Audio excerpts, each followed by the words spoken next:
ఆచార వ్యవహారాలు అనేవి మనుషుల్ని మనసుల్ని క్రమపద్ధతిలో పెట్టడానికే తప్ప కులాల పేరుతో మనుషుల్ని విడదీయడానికి కాదు అని చెప్తూ సప్తపది చిత్రానికి రూపకల్పన చేయడం జరిగిందని చెప్పారు. ఇది చాలా నాకు తెలిసి ఒక sensitive and risky subject sir.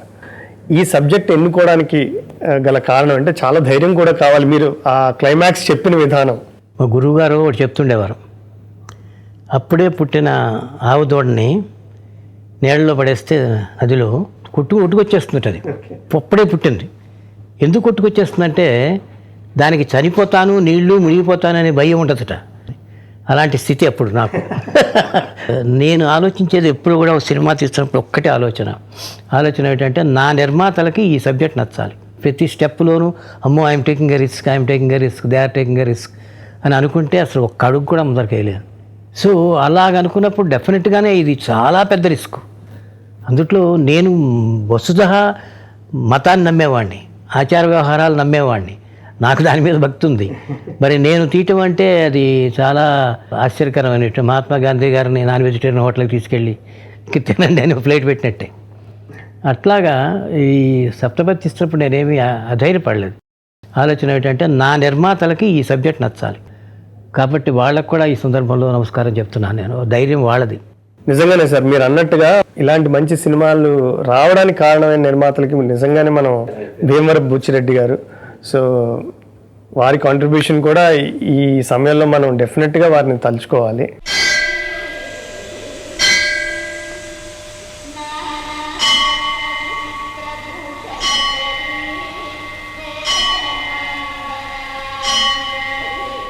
Sir, ఈ చిత్రం గురించి మరిన్ని విషయాలు మనతో మాట్లాడడానికి కోసం ఒక ప్రత్యేక అతిథిని ఇవాళ ఆహ్వానించాను సార్. ప్రముఖ నటులు, రచయిత శ్రీ తనికెళ్ళ భరణి గారు మనతో ఉన్నారు ఇవాళ. నమస్కారం భరణి. నమస్కారం సార్.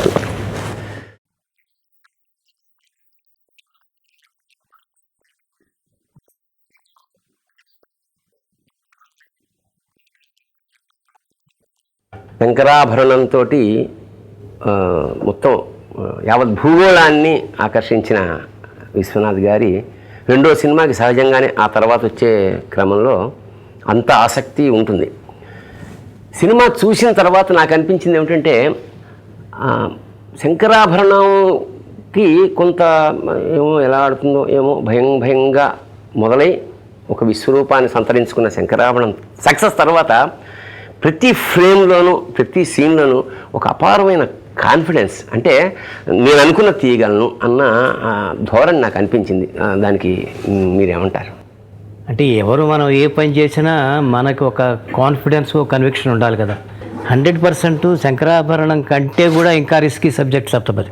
చాలా రోజుల వరకు అక్కినే నాగేశ్వరరావు గారికి శంకరాభరణం కంటే నాకు సప్తపదే నాకు బాగా ఇష్టమని చెప్పిన రోజులు సందర్భాలు చాలా ఉన్నాయి. సప్తపది అప్పటికే అది ఒక రెవల్యూషనరీ సబ్జెక్ట్ అనొచ్చో మరి ఏమనొచ్చో. ఎందుకంటే చాలా ఒక సనాతనమైనటువంటి కుటుంబానికి సంబంధించిన ఇతివృత్తం ఒకటి తీసుకుని అది శాస్త్రోక్తంగా శతాబ్దాలుగా మనకు వస్తున్నటువంటి ఒక క్రమ పద్ధతి ప్రకారం ఉన్న ఒక వివాహ వ్యవస్థని నలిఫై చేసేసి మనస్సులకు పెళ్ళి కానీ మనుషులకు పెళ్ళి కాదు అని చెప్పదలుచుకోవటం అనేది చాలా కష్టమైన ప్రక్రియ. అలాగే నాకు అనిపించింది వెరీ ఫస్ట్ అతను అంటే అన్నపూర్ణాష్టమి వస్తుండగా మొదలవుతుంది. అది హీరో నీళ్ళలో స్నానం చేసి అమ్మవారి గుడికి వస్తాడు. వచ్చిన తర్వాత ఆ నిర్మాల్యం అంటే ముందు వేసిన పూజా ద్రవ్యాలన్నింటినీ నిర్మాల్యం అంటే వాటిని తీసి ఆ పూలు అమ్ముకునే కింద పెడతారు. అంటే నాకు ఒక వస్తువు అంటే తనలో వేసిన దండని అంతే పవిత్రంగా కళ్ళకద్దుకుని ఇంకోళ్ళకి సమర్పించడం అనేది ఈ కథాంశంని ముందే సూచించారా అని నాకు అనిపించింది. అంటే దాంట్లో బిగినింగ్ నుంచే యాక్చువల్గా మీరు అన్నట్టుగా అసలు మనం ఏం చెప్పదలుచుకున్నాము ఏమిటి అనేది అది మొదటి నుంచి నేను ఫాలో అవుతున్న పద్ధతి. అది ఒక పెద్ద ఆయన అంటే ఆ మతానికి దిట్టగా ఉండాల్సిన వాడు రేపు ఈయనే ఆ మతంలో ఉన్నటువంటి కొన్ని ఆచారాలని తిప్పడానికి కోసం అని చెప్పి చిన్న కుర్రాడు కూడా ఆయన పైకి వస్తుంటే పారిపోయి పైకి మళ్ళీ వెనక్కి వెళ్ళిపోతాడు. తర్వాత ఆ నిర్మాల్యం తీసే అమ్మాయి కూడా ఆ అమ్మాయి కూడా చోట్ల తెలియకుండా నమస్కారం చేస్తుంటారు. అలాంటిది పాత్ర. అంత గంభీరమైన పాత్రని మొదట్లోనే ఎస్టాబ్లిష్ చేసిన తర్వాత ఈయన నోటమ్మట ఆ మాటలు రావటం అనేది విచిత్రంగా కనిపిస్తుంది కొంతమంది. అవునవును. ఈయన నిలబెట్టవలసిన వాడు, ధర్మాన్ని నిలబెట్టవలసిన వాడు నిలబెట్టకుండా ఇంకో రకంగా మాట్లాడటం అనేది పెద్ద సాహసం అప్పుడు చేసింది ఆ రోజుల్లోనే. అది సాహసం. అదేమిటి రాజు గారు విజయదశమి పూట అమ్మాయిని పంపిస్తున్నారు? తప్పలేదు మరి, వాళ్ళ రైస్ మిల్లో దసరం పెడుతున్నారట. వాళ్ళ ఊళ్ళోనూ పండగే కదా మరి. హారతికి మా నాన్నగారు వచ్చేదాకా ఆగుదామా లేకపోతే? అవును. అయ్యయ్యో, దేవాలయం మా తాతల సొత్తైనా అమ్మవారు ఆయన సొంతమయ్యా. ఆయన కోపం వచ్చి శాపం పెట్టాడంటే 7 తరాలకు శాపం పెడతాడు. అమ్మమ్మో, అయ్యయ్యో, ఆగుదాం. మరి యాదులు గారు ఏరు మరి?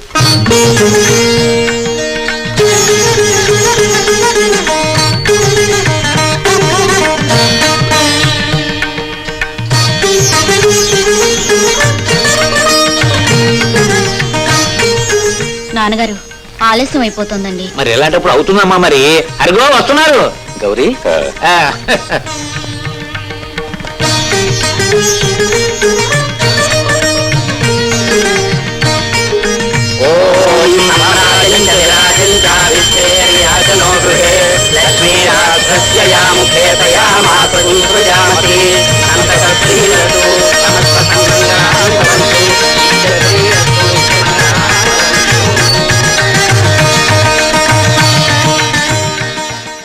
కొత్త వాళ్ళతో చేయించడం చాలా కష్టం.